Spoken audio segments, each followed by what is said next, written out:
ನಮಸ್ತೆ ಸ್ನೇಹಿತರೆ, ಎಲ್ರಿಗೂ ಜೋಶ್ರಿಕಾ ಚಾನಲ್ಗೆ ಸ್ವಾಗತ. ಇವತ್ತು ನಾನು ಮಾಡ್ತಿರುವಂಥ ರೆಸಿಪಿ ಬ್ರೇಕ್ಫಾಸ್ಟ್ ಆಗಿರಲಿ, ಲಂಚ್, ಡಿನ್ನರ್ ಎಲ್ಲದಕ್ಕೂ ತುಂಬ ಚೆನ್ನಾಗಿರುತ್ತೆ. ವೆಯ್ಟ್ ಲಾಸ್ ಮಾಡೋರಿಗಂತೂ ಇದು ಬೆಸ್ಟ್ ರೆಸಿಪಿ ಅಂತಲೇ ಹೇಳಬಹುದು. ತುಂಬ ಸಿಂಪಲ್ಲಾಗಿ ಮಾಡಬಹುದು. ಮೊದಲಿಗೆ ನಾನಿಲ್ಲಿ 1/4 ಕಪ್ನಷ್ಟು ಹೆಸರು ಕಾಳನ್ನು ನೆನೆಸಿಟ್ಕೊಂಡಿದ್ದೆ. ಹೆಸರು ಕಾಳಿಗೆ ಸ್ವಲ್ಪ ನೀರು, ಚಿಟಿಕೆ ಉಪ್ಪನ್ನು ಹಾಕಿ ಒಂದು 10 ನಿಮಿಷ ಇದನ್ನು ಬೇಯಿಸ್ಕೊಳ್ಬೇಕಾಗತ್ತೆ. ಕಾಳು ನೆನೆಸಿರೋದ್ರಿಂದ 10 ನಿಮಿಷ ಬೇಯಿಸ್ಕೊಂಡ್ರೆ ಸಾಕು. 2 ಬಟ್ಲಾಗುವಷ್ಟು ನಾನಿಲ್ಲಿ ಗೋಧಿ ಹಿಟ್ಟನ್ನು ತಗೊಂಡಿದ್ದೇನೆ. ಇದಕ್ಕೆ ಬೇಯಿಸ್ಕೊಂಡಂಥ ಹೆಸರು ಕಾಳನ್ನು ಹಾಕೊಳ್ತಾ ಇದ್ದೇನೆ. ಇನ್ನೂ ಹೆಲ್ದಿಯಾಗಿರಲಿ ಅಂತ ನಾನಿಲ್ಲಿ ಅರ್ಧ ಬಟ್ಲಷ್ಟು ತುರಿದ ಕ್ಯಾರೆಟನ್ನು ಹಾಕೊಳ್ತಾ ಇದ್ದೇನೆ. ಹಾಗೆ ಸಣ್ಣದಾಗಿ ಹೆಚ್ಚಿಟ್ಕೊಂಡಂಥ ಒಂದು ಈರುಳ್ಳಿ, 1 ಬಟ್ಲಷ್ಟು ಮೆಂತ್ಯ ಸೊಪ್ಪು, ಹಾಗೆ ಸಣ್ಣದಾಗಿ ಕಟ್ ಮಾಡೋಂಥ ಸ್ವಲ್ಪ ಕೊತ್ತಂಬರಿ ಸೊಪ್ಪು, 1 ಮೆಣಸಿನಕಾಯಿಯನ್ನು ನಾನು ಸಣ್ಣದಾಗಿ ಕಟ್ ಮಾಡಿ ಹಾಕ್ಕೊಂಡಿದ್ದೇನೆ. 1 ಚಮಚ ಜೀರಿಗೆ ಪುಡಿ, ಹಾಗೆ ಸ್ವಲ್ಪ ಇಂಗನ್ನು ಹಾಕೊಳ್ತಾ ಇದ್ದೇನೆ. 1 ಚಮಚ ಬಿಳಿ ಎಳ್ಳು, ಅರ್ಧ ಚಮಚದಷ್ಟು ಓಂಕಾಳು. ಇದು ಟೇಸ್ಟ್ ಚೆನ್ನಾಗಿರುತ್ತೆ, ಡೈಜೆಷನ್ಗೂ ತುಂಬ ಒಳ್ಳೆಯದು. ಹಾಗೆ 1/4 ಚಮಚದಷ್ಟು ನಾನಿಲ್ಲಿ ಶುಂಠಿ ಬೆಳ್ಳುಳ್ಳಿ ಪೇಸ್ಟ್ ಹಾಕ್ಕೊಂಡಿದ್ದೇನೆ.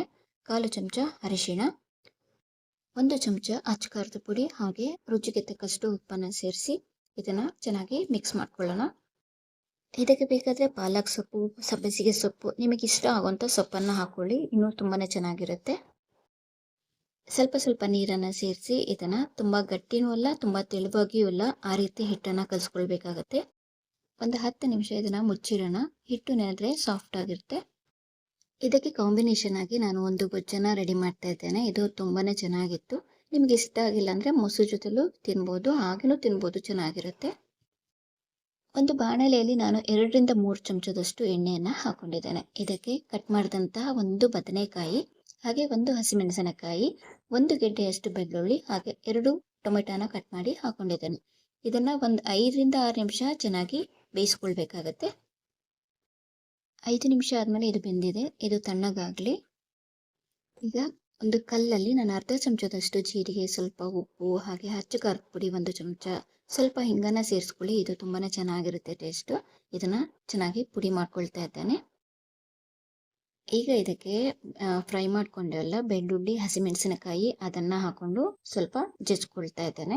ಈ ರೀತಿ ಮಾಡೋದ್ರಿಂದ ಟೇಸ್ಟ್ ಚೆನ್ನಾಗಿರುತ್ತೆ. ಒಮ್ಮೆ ನೀವು ಕೂಡ ಟ್ರೈ ಮಾಡಿ. ಇದನ್ನು ಕುಟಾಣಿಯಲ್ಲೂ ಸಹ ಕುಟ್ಕೊಳ್ಬಹುದು. ಒಂದು ಪಾತ್ರೆಗೆ ನಾನು ಬೇಯಿಸ್ಕೊಂಡಂತಹ ಟೊಮೆಟೊ ಹಾಕ್ಕೊಳ್ತಾ ಇದ್ದೇನೆ.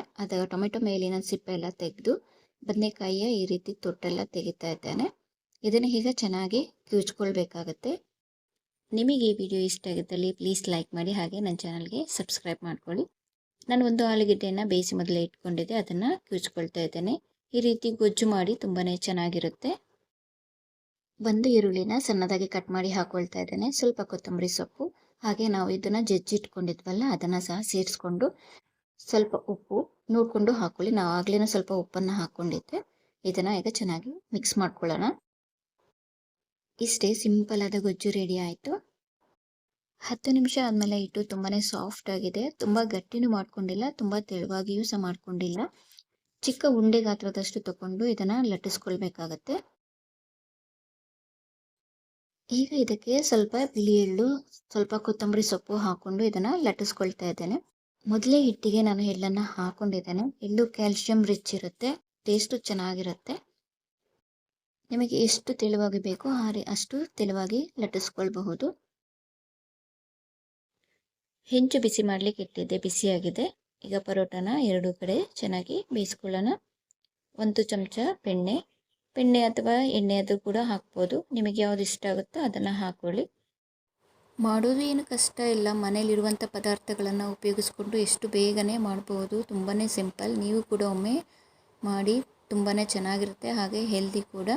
ಹಾಗೆ ಹೇಗಿತ್ತು ಅಂತ ಕಮೆಂಟ್ ಮಾಡಿ ತಿಳಿಸಿ. ಹೆಸರುಕಾಳಿನ ಪರೋಟ, ಬದನೆಕಾಯಿ, ಆಲೂಗಡ್ಡೆ ಗೊಜ್ಜು ರೆಡಿಯಾಗಿದೆ. ನಿಮಗೆ ಈ ವಿಡಿಯೋ ಇಷ್ಟ ಆಗಿದ್ದಲ್ಲಿ ಲೈಕ್ ಮಾಡಿ, ಸಬ್ಸ್ಕ್ರೈಬ್ ಮಾಡಿ. Thank you.